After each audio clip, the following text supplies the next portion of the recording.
Assalomu alaykum barchaga. Bugun o'qishni ko'chirish bo'yicha ariza tashlab ko'ramiz.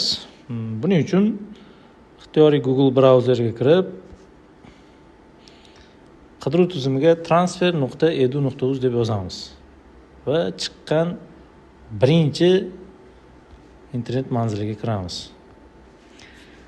Kirdik. Oliy ta'limdagi manzilni pauza qilib ko'rib olishinglar mumkin. Ma'lumotlarni o'qib chiqib kirish tugmasini bosamiz. Bu yerda yo'riqnoma ham bor, yo'riqnomadan batafsil ko'rish ham mumkin. Kirish tugmasini bosamiz va davlatsiz tahsil olayotgan oliy ta'lim muassasasining mulkchilik shaklini ko'rsatadi. Agar davlatnikida o'qisalar, davlatnik. Nodavlat bo'lsa, nodavlat tanlaymiz. Davlatnikidan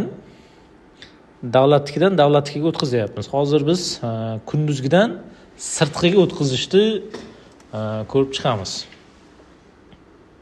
Davlatnikidan davlatnikiga bandini tanlaymiz.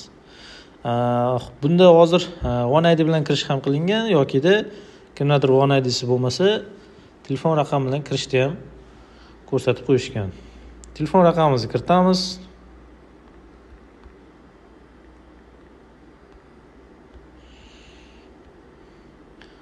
Keyingi tugmasini bosamiz.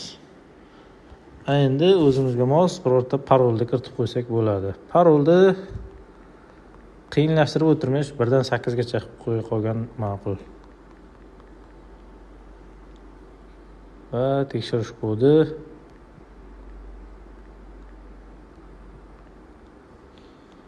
yuborishni bosamiz. SMS keladi. SMS kiritamiz 870 798.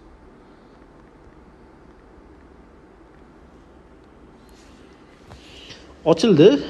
Bu yoqda endi platforma ishga tushdi. Bu yoqqa bizni tanib olish uchun she'r raqamimizni kiritamiz. Ya'ni o'sha 14 talik jismoniy shaxslarning shaxsiy identifikatsiya raqamini kiritamiz. Namunada ham ko'rsatib qo'ygan 14 ta qaysiligini, shunga qarab topib olsanglar bo'ladi. Yuborish tugmasini bosamiz.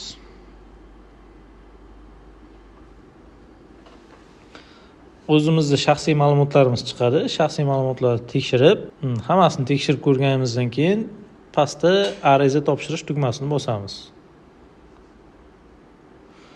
Ariza topshirish bosgandan keyin o'qib chiqish mumkin. Ariza turini tanlang. Siz davlat oliy ta'lim muassasasida o'qiysiz va sizning hozirgi o'qish holatingiz.